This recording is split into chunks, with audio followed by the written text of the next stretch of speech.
Hebreus capítulo 6, do 13 ao 20. Vou fazer a leitura, os irmãos podem acompanhar aí. Pois quando Deus fez a promessa a Abraão, visto que não tinha ninguém superior por quem jurar, jurou por si mesmo, dizendo: certamente te abençoarei e te multiplicarei. E assim, depois de esperar com paciência, obteve Abraão a promessa. Pois os homens juram pelo que lhe é superior, e o juramento servindo de garantia para eles ao fim de toda contenda.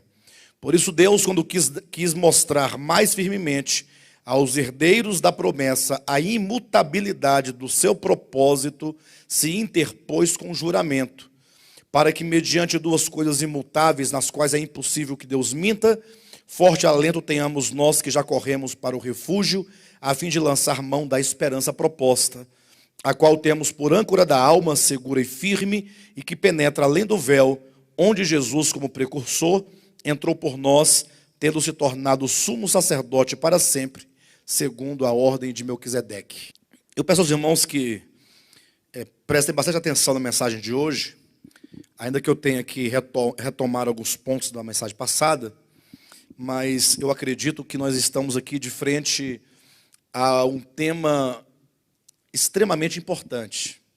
E o pior, estamos diante de um tema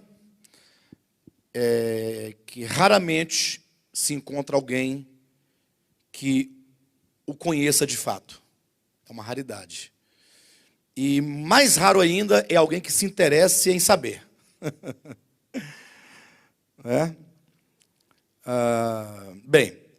Nós vamos colocar da seguinte maneira.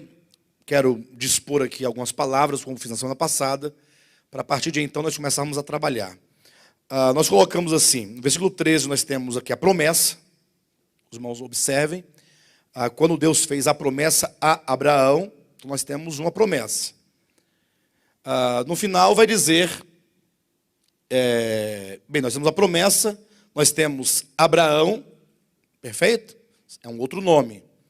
E nós temos também, no finalzinho, no versículo 20, que Jesus, ele é o sumo sacerdote, segundo a ordem de Melquisedeque. Então, quero que os irmãos coloquem nessa disposição. Promessa, Abraão, Melquisedeque.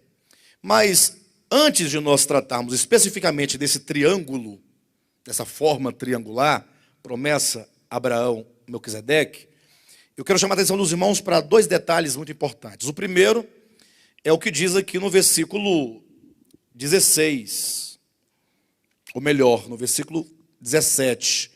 Por isso, Deus, quando quis mostrar mais firmemente aos herdeiros da promessa a imutabilidade do seu propósito. Então, há um propósito.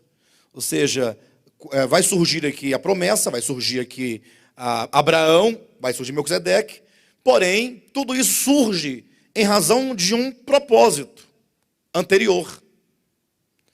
Então, a mensagem ela vai surgir a partir de um pressuposto, a partir de uma ideia inicial, que é Deus tem um propósito.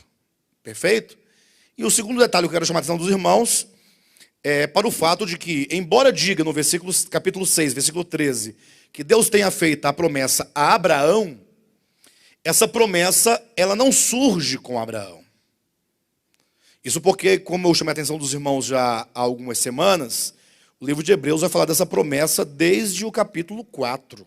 Ou melhor, desde o capítulo 3, quando fala que havia uma promessa para o povo de Israel entrar na boa terra de Canaã. Perfeito?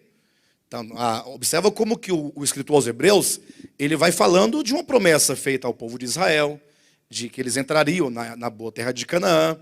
Ele diz também, aqui no capítulo 4, se os irmãos perceberem, a partir do versículo 3 e 4, ele também fala acerca de um descanso.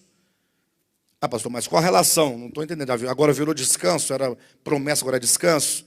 A questão é exatamente essa, que no livro de Hebreus, esses pontos não estão colocados numa ordem. Se nós fôssemos colocar na ordem, seria basicamente assim.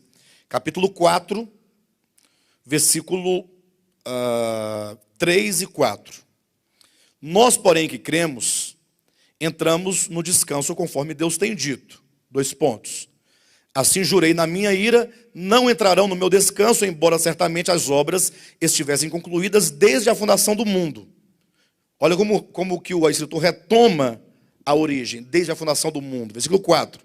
Porque em certo lugar, assim disse Deus no tocante ao sétimo dia, e descansou Deus no dia sétimo de todas as obras que fizera. Eu sei que parece um pouco confuso, mas eu vou tornar claro aos irmãos.